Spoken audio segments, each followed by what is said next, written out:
गुरमुखों साथ संगत जो गणेश भगवान के भक्त होते हैं उनके साथ कभी बुरा नहीं होता। ना तो कोई स्वर्ग है न नरक है। जो गणेश भगवान के भक्त हो जाते हैं उन्हें मन की इच्छा से जो वो चाहते हैं सब कुछ प्राप्त होता है। एक गणेश भगवान के भक्त थे, बहुत दानवीर थे। इस संसार में नाना प्रकार के सुख भोगते हुए बहुत बड़ा परिवार पीछे छोड़कर अपनी अंतिम यात्रा पे चलते हैं। उनकी मृत्यु हो जाती है। 13 दिन के पश्चात यमराज लेने आते हैं।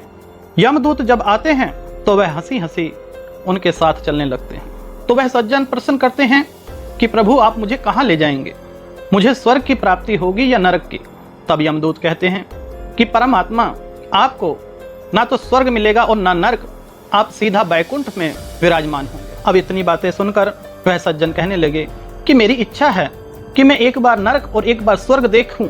यमदूत कहने लगे कि आप दिव्य आत्मा हैं, इसलिए हम आपको प्रथम नरक के द्वार और स्वर्ग दोनों के रास्ते से लेकर ही जाएंगे।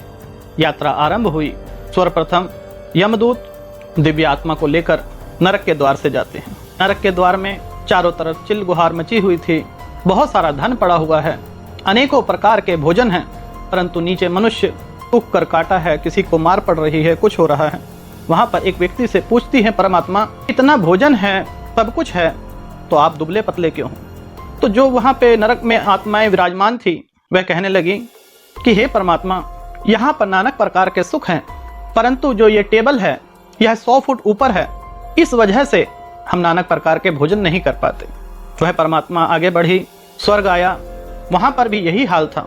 100 फुट ऊंची टेबल लगी हुई थी, नाना प्रकार के भोजन थे और वहां के मनुष्य हंस खेल रहे थे। कोई महल में था, कोई झोपड़े में था, परंतु सभी खुश थे। तब दिव्य आत्मा एक आत्मा से पूछती है कि आप लोग इतना खुश कैसे हैं?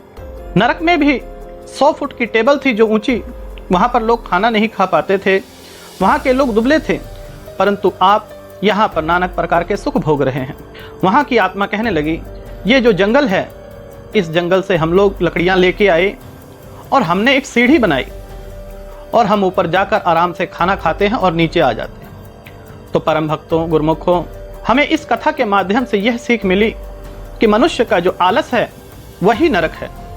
अन्यथा परमात्मा अपने बच्चों को ना तो स्वर्ग देता है ना नरक। यह मनुष्य के सोच पर और मेहनत पर निर्भर करता है कि वह स्वर्ग जाएगा या नरक।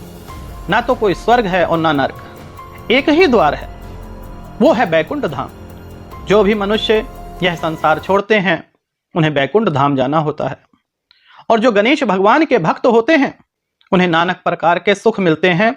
उन्हें ना तो नरक मिलता है ना स्वर्ग, उन्हें सिर्फ बैकुंठ धाम ही मिलता है।